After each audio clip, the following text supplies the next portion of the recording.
видео мистер Бена. Он комментирует какие-то видео, короткие шорты с ТикТока. И начинает свое видео с дисклеймера, где говорит о том, что я не шиперю романтический, я говорю о дружбе Тэхёна Чонгука. И мы будем вести себя сегодня правильно, что касается просмотра этого видео. Очень много комментариев, вот если вы видите, да, к его видео. Мы тоже, немного я скажу о них, о этих комментариях. И достанем карту Таро, потому что от вас есть вопрос.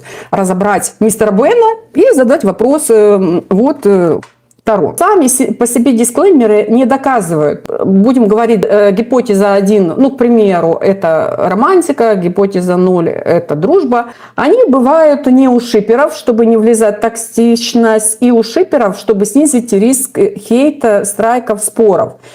Это называется управление впечатлением. И дисклеймеры, в принципе, об этом. И мистер Бен начинает видео с этого. Диагностично не наличие, а частота плюс контекст, когда он их вставляет. Вот именно эти слова. Там, я их не говорю о них романтично, я говорю о них как о друзьях. Начнем с утечки вовлечения. Вот то, что сложнее контролировать. Это более полезно. Если мы берем физиологически, эмоционально, у него присутствует возбуждение. В всем видео оно длится, там сколько оно длится, мы посмотрим, 22 минуты. И, в общем, на протяжении этого видео, естественно, возбуждение в речи. Это заметно. Очень интенсивно. Я озвучиваю те слова, которые он говорит. Очень жарко на какие-то моменты, да, что касаемо Вигу. Здесь становится жарко. Я не собираюсь ничего говорить, это вот его фразы.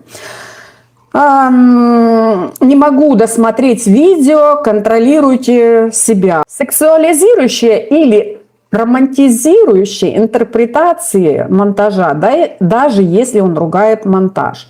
Сильная реакция на конкретные триггеры, взгляды, близость, штаны, поза, касание, а не на милоту вообще. Это не прямое доказательство веры в пару, да? Вопрос к Таро, верит ли он в пару. Наконец вы дождались, какой же будет вопрос к Таро. Но мы дождемся также еще и комментарии, да, я их озвучу, ну, некоторые из них. Это не прямое доказательство веры в пару, но это показывает, его мозг читает часть сцен в романтическом ключе, даже если он пытается это приглушить. Противоречие, ключевой маркер, очень показательная связка. Он говорит, я не шиперю, одновременно это стало слишком горячо. Видео не пройду, вырезано из контекста, но звучит интенсивно. Только Тэхён, ну, на какие-то сцены, какие-то комментарии, я их зачитываю. Только Тэхён знает, он многократно подхватывает смысл эдита. Это называется управление когнитивным диссонансом. Человек удерживает публичную позицию, но реакциями показывает другое. Применяем к этой расшифровке, что тянет в сторону, что тянет гипотезы «но», не верит, но осторожничает. Он явно осуждает токсичность, может стать очень токсичным. Несколько раз говорит про монтаж, музыку, вырвано из контекста, монтаж делает все слишком интенсивным, сильно преувеличено. Ну, о некоторых видео с ТикТока я вам сказала, что да, он берет видео там с различных платформ и их разбирает. Ну, комментирует, что он их там разбирает. Просто смотрит и комментирует. Несколько раз говорит про монтаж, музыку, вырвано из контекста, монтаж делает все. Слишком интенсивно, сильно преувеличено. Это фразы, которые он говорит в этом видео. Называет многое добрым и уютным, дружба, младший брат. Это аргументы в пользу того, что он внешне держит позицию безопасности. Что тянет к гипотезе 1, внутренне неравнодушный именно к романтической рамке. Вот тут прямо набор утечек. Повторяющаяся: мы сегодня будем себя вести прилично. Это не нужно, если контент воспринимается просто как дружеский. Такая фраза обычно появляется, когда человек боится, что его понесет в интерпретацию, за которую потом стыдно и опасно. Или опасно. Стыдно или опасно. Становится слишком жарко. Это уже не про дружбу, это маркер романтическо-сексуального прочтения момента. Сцена поправляет штаны, переход на Тэхёна сидящего, он сам замечает монтажную инсинуацию и эмоционально реагирует, хотя официально против. Реакция на внешность, визуал, усиление вовлеченности. Он часто подогревает смысл эдитов вопросами. Что он знает? Ты это пытаешься сказать. Я зачитываю его фразы, которые он говорит в этом видео. То есть он понимает, куда клонит эдит, и играет в эту игру. Это не 100% он верит, что они пара, но это 100% он считает и эмоционально переживает романтический подтекст. Это важно.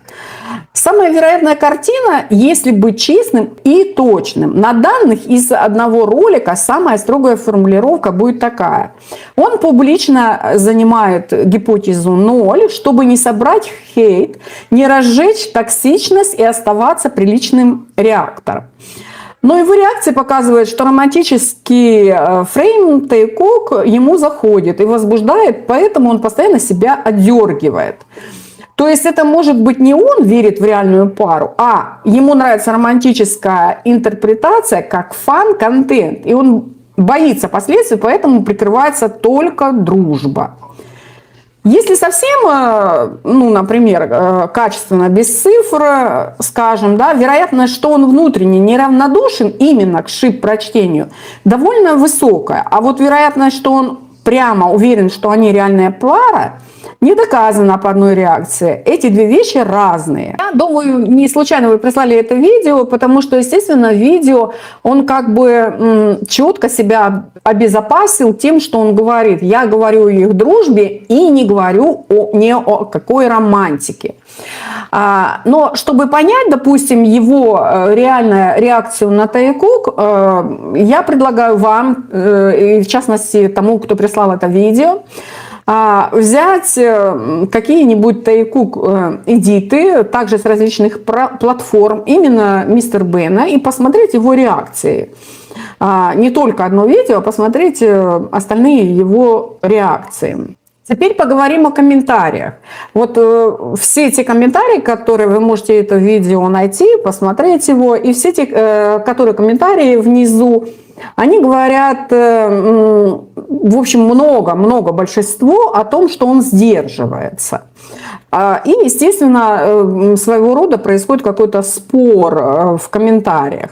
Главные темы комментариев – это слишком удачный тайминг и обновление Тэйкок. Много сообщений. Идеальный момент, потому что вышло новое фото. Джей-Хоп выложил фото, где они держатся за руки. Смысл: аудитория связывает выпуск реакции с свежим инфоповодом и воспринимает его как знак совпадения, вселенная шутит.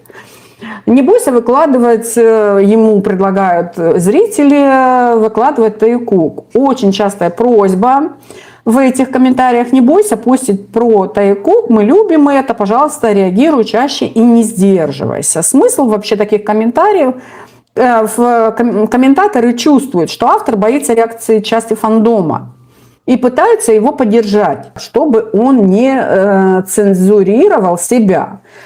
Раньше ты шиперил, а теперь дальше делаешь вид, что нет. Один из самых сильных пластов вот этих комментариев.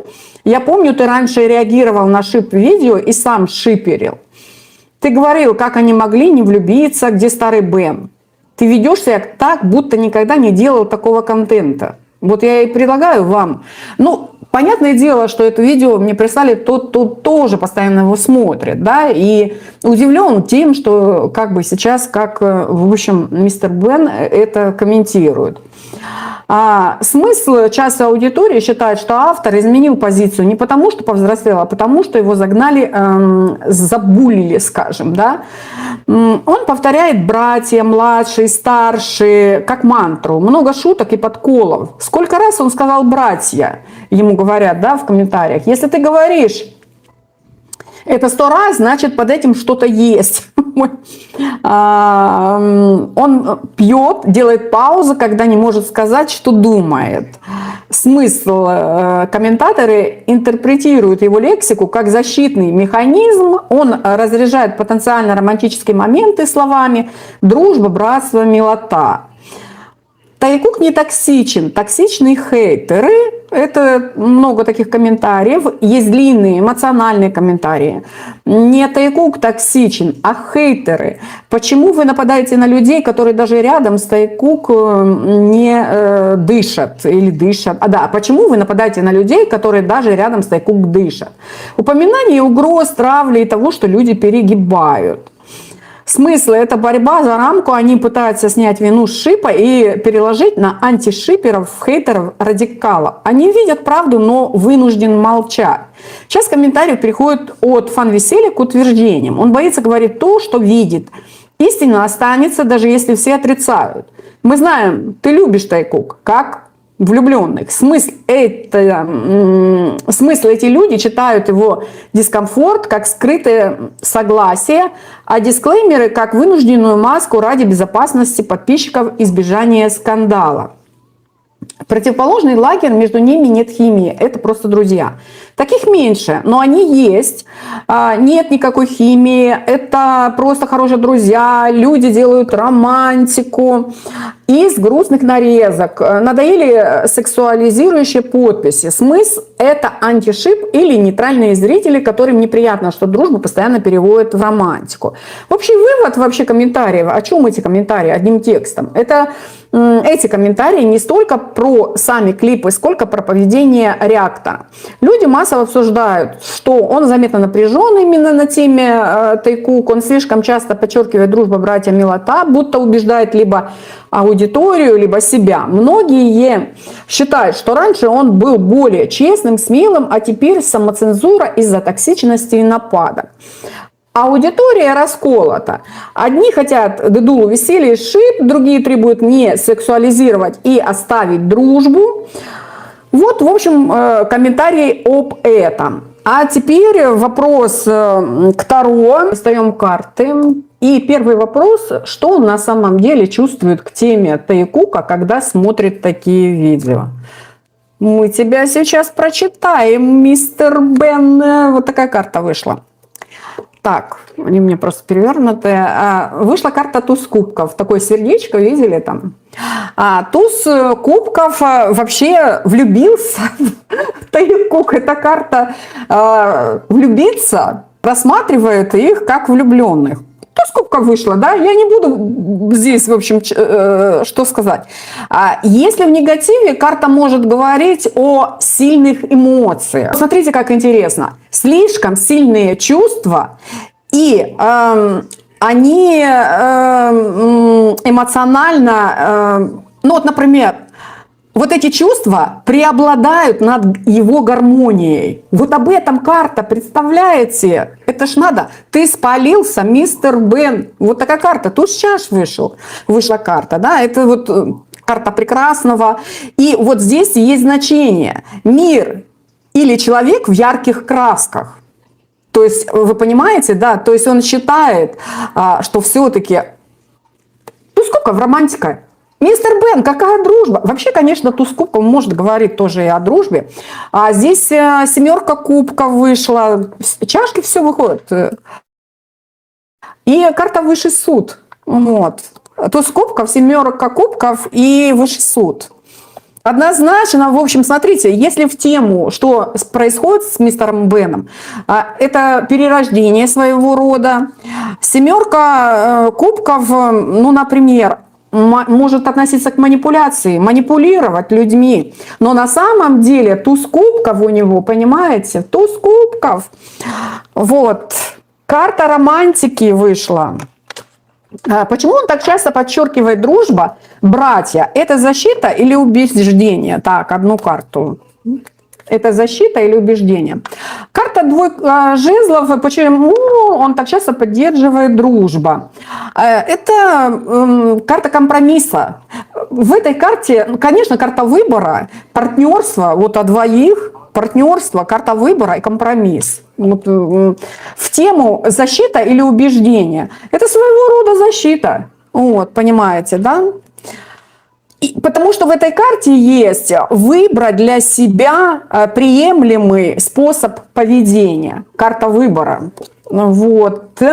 Он действительно боится хейта, токсичности или просто поменял взгляды. Он действительно боится. Мистер Бен, ты боишься?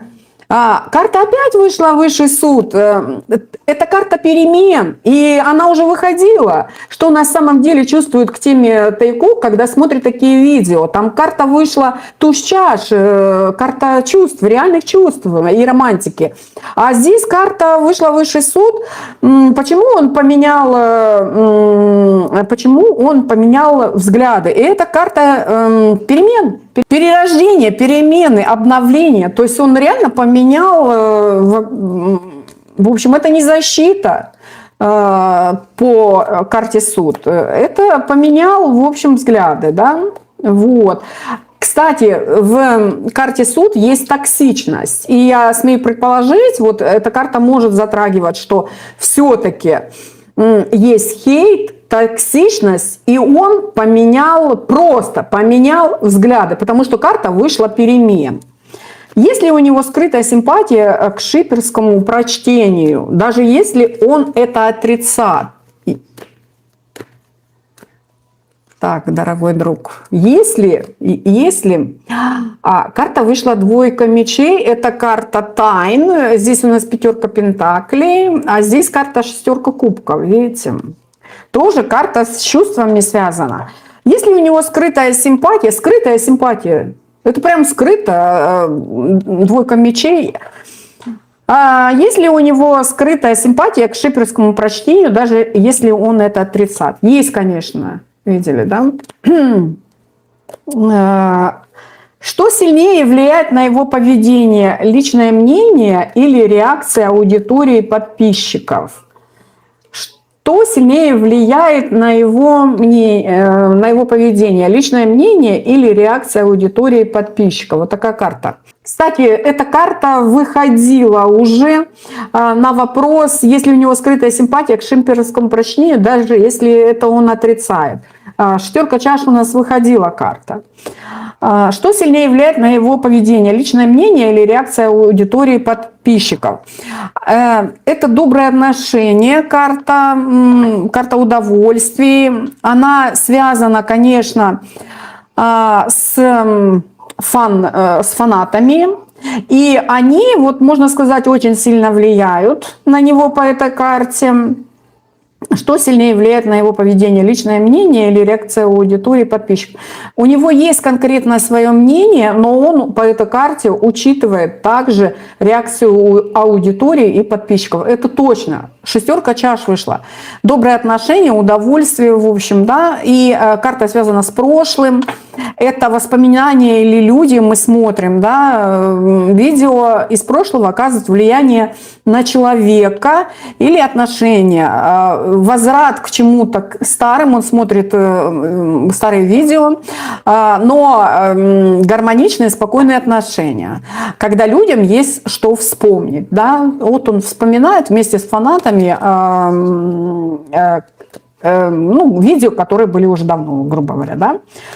Но на вопрос, что сильнее влияет на его поведение, лично, конечно, здесь и реакция аудитории, подписчиков, да, но личное мнение уже он, когда записал это видео, есть уже личное мнение. Что он хочет сказать зрителям, но не решается озвучить? Давайте.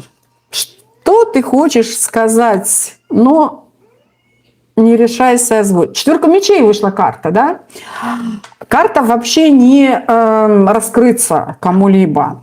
Это карта пассивности и временного перемирия. То есть это можно сказать, что он занял такую позицию, истинные свои чувства спрятать глубоко где-то внутри, потому что он не желает хейта, да, разочарования. Вот. Карта очень тесно связана с жестким контролем себя и окружающих. Вот четко значение в этой карте. К чему приведет его нынешняя стратегия играть безопасно для канала и аудитории? Вот. К чему? Так, вот такая карта.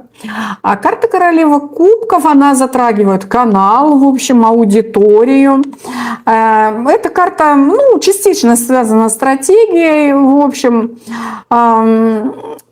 По этой карте, да, возможно, знаете, играть безопасно, анализировать, в общем, то, что дает по этой карте. Эта карта, например, своего рода карта положительных каких-то эмоций. И карта, знаете, даже если будет недопонимание со стороны аудитории, да, то, в принципе, карта говорит, что намекать на то, что, дорогие фанаты, нас с вами связала, в общем, связали эти вот Вигута и Кук, в общем, и давайте их любить вместе. Карта еще связана с окружающими, это непонимание его, возможно, да, многие не поймут, возможно, что касаемо этого видео. К чему приведет его нынешняя играть безопасность для канала и аудитории? Ну, например, очень хорошая карта, спокойно, легко. И в этой карте есть такое значение, ну, например, найти общий язык с фанатами, с окружением, да, к чему не будет дальше выкладывать, вот карта связана с блогерством, с ТВ, и будем все смотреть с удовольствием его разборы и видео. Стоит ли вам доверять его словам или больше ориентироваться на его реакции, да? Вот в этом видео мы разбирали его реакции, вначале я озвучивала его реакции, да, вот что на самом деле он говорит, и, допустим, его реально слова, ну, некоторые фразы, которые он озвучивает, эмоции, мы это разобрали в начале, а сейчас стоит ли вам доверять его словам или больше ориентироваться на его реакции, потому что его реакции, естественно, и фразы были такие совершенно другие от того, что он дает, типа как дисклеймер, что он говорит о дружбе, а не о романтике. Рыцарь мечей вышла карта. Эта карта, знаете, рыцарь мечей – это карта недоверия как такового. Здесь написано на карте «резкость в отношениях, борьба за власть». Эта карта очень тесно связана с оценкой интеллектуальных возможностей, а также, например, с партнерством, разобраться в какой-то ситуации. Но у нас есть вопрос, стоит ли доверять его словам или больше ориентироваться на его реакции. В этой карте есть и слова, и реакции. Вот. Давайте еще достанем одну карту на рыцаря мечей. Вот вышла карта колесница. Да? Стоит ли, ну, эта карта уже высший аркан, и карта, естественно, связана не с действием, уже слова вот в этой карте и реакция, а больше связана с его внутренним состоянием. И по колеснице, если мы возьмем колесницу, это... Ну, например, вопрос был, стоит ли доверять его словам или больше ориентироваться, это карта ориентира, можно сказать, своего рода, да. И, например, нужно доверять все-таки его реакции. Карта понимания, в общем, партнера, ну вот нужно приглядываться к его реакции, к его эмоциям. В этой карте есть разные представления о чем-то. И если в тему, да, доверять больше словам или все-таки доверять его реакциям. эта карта вообще связана с компромиссом, и компромисс неизбежен. То есть я хочу подытожить, если вот взять эти две карты, это карты активные такие, рыцарь мечей и колесница, они могут говорить о том, что больше доверять все-таки мистеру Бену, его реакции, его эмоции. И если он это видео показывает, да, и мы видим его истинные реакции на эти моменты, которые он взял вот с ТикТока, то лучше, конечно, доверять реакции и, например, его эмоциям, понимаете, да, нежели словам. Вот такой у нас разбор сегодня. В общем, пишите комментарии, что вы думаете на карты Таро, какие карты выходили. Подписывайтесь на канал, а также приходите к нам в телегу, на Бусти. Ждем вас. Всех люблю и всем пока.